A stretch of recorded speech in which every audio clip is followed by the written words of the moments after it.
On the 14th of September, after only 3 days of investigations, the FBI announces it knows everything about the hijackers of the flights.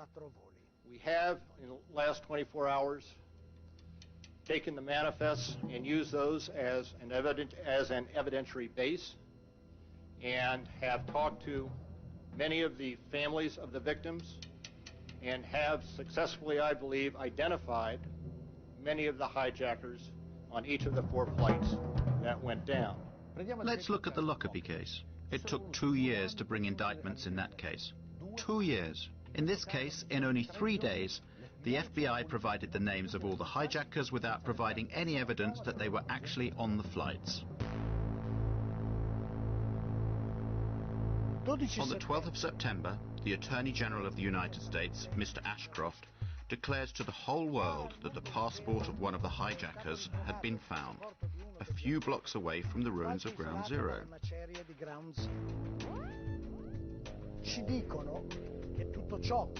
Even though they had said that everything inside the towers had been burnt up or had been reduced to a fine dust. So, the steel was molten, but paper survived?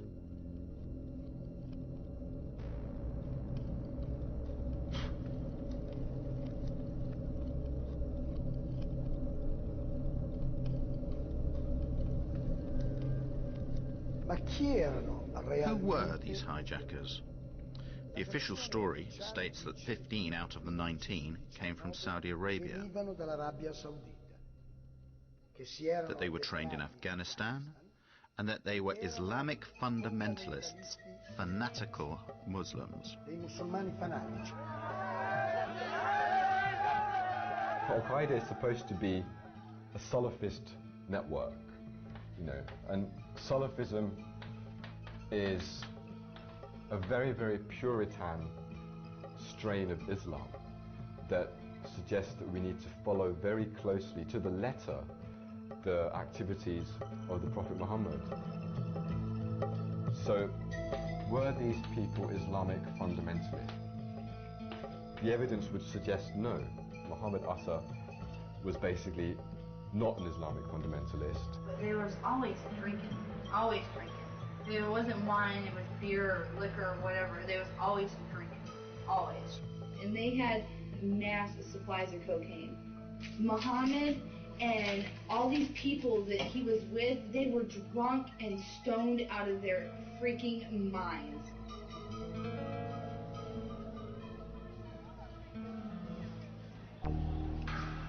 The identikits of the hijackers supplied by the FBI are truly bizarre. Each identikit corresponds to a number of persons. These persons are very different.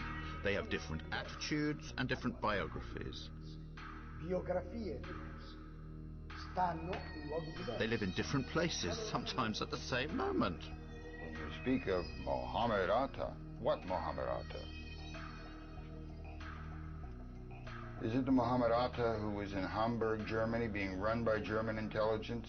Is it that Muhammad Atta? Is it the Muhammad Atta who appears in Venice, Florida, which is a major locus for the National Security Agency, who's supposedly training at a little flight school for a little single and dual engine Cessna aircraft, and who's rooming with a man named Charlie Voss, who was a CIA pilot who ran guns into Nicaragua and cocaine out for the Central Intelligence Agency? Is it that Muhammad Atta? Is it the Muhammad Atta who spoke to his father on the 12th of September, as Newsweek reported, in an interview with his father in Cairo? Is it that Muhammad Atta? Is it the Muhammad Atta who appears in a bar called Shuckham's Bar in Hollywood, Florida, doing lines of cocaine and drunk on Stolichnaya vodka, and who, when asked to pay his bill, says, I work for United States Airlines, you think I can't pay my bill? And then he says, fuck God. This is not the behavior of an Islamic fanatic who is about to commit a suicide martyrdom operation. Prima che l'Atta, che risiede ad Amburgo in Germania, According to the official version, before Atta, who lived in Hamburg, Germany, moved to the United States, his American namesake was visiting an office of the Department of Agriculture, where he spoke to an employee to request a loan of $650,000. With this loan, he wanted to rent a small aeroplane and attach a large tank of chemicals to it. Upon the refusal of the woman to give him the loan, he began to threaten her, saying he would cut her throat. Then he told her he was an American Airlines pilot. He threw a bundle of banknotes onto the desk and asked for information about the security systems of the Twin Towers. He even tried to buy a poster of the Pentagon that was on the wall of the office. And then he finally went away. Well now, is this the typical behavior of a member of a secret sleeper cell? Isn't it more like the behavior of someone who is trying to be remembered? This is not the behavior of an Islamic fanatic who is about to commit a suicide march. Secondo la versione ufficiale, the official version states that Al-Omari and Atta leave Florida heading for Boston. This is according to plan, since that is where the two aeroplanes due to be hijacked will depart. But they don't stop when they get to Boston, they continue to Maine. It is the afternoon of September the 10th. The next day will be the most important day in the two men's lives, a day on which they cannot make any mistakes. But what do? They go on a trip to Portland. They spend the night there and they attract attention to themselves with their noisy revelry. They also pay with credit cards in their names.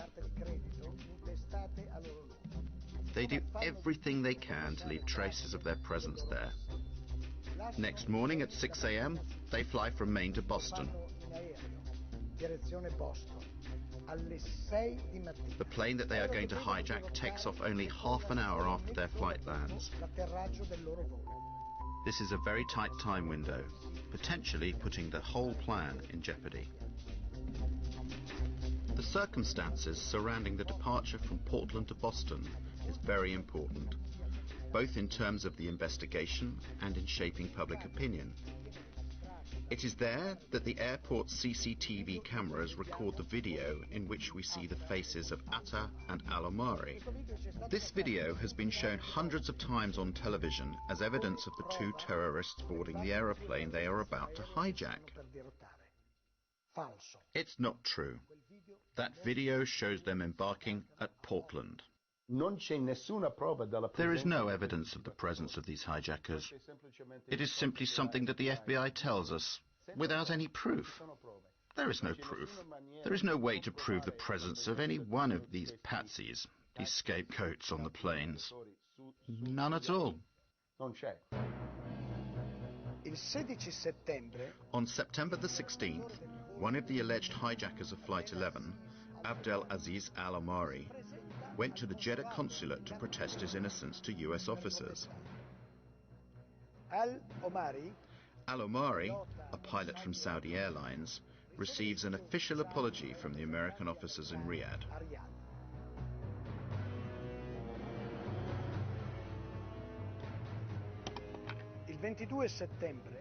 Then, on the 22nd of September, Walid al-Shahiri announces he is still alive. He too is supposed to have hijacked Flight 11. From his house in Casablanca, Morocco, the impertinent al-Shahiri declares his innocence. The following day, the 23rd of September, the Daily Telegraph publishes the protestations of innocence of Saeed al-Ghamdi and Ahmed al-Nami, both of them still alive and well, and pilots for Saudi Arabian Airlines.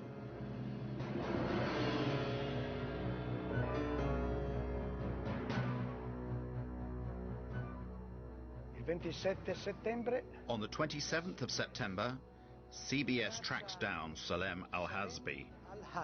According to the FBI, he was dead after Flight 77 crashed into the Pentagon. But curiously, he persists in hanging around alive in Saudi Arabia, where he works in an oil refinery. in un impianto petrolchimico. I nomi di Have the Al-Omari names of Al-Omari, Al-Shahiri, Al-Ghamdi, Al-Nami, and Al-Hazbi depennati been deleted from the list of the hijackers, with many apologies? No. No. A distanza 6 years later, these 19 people are accused as being the sole perpetrators of the terror attack. dell'attentato.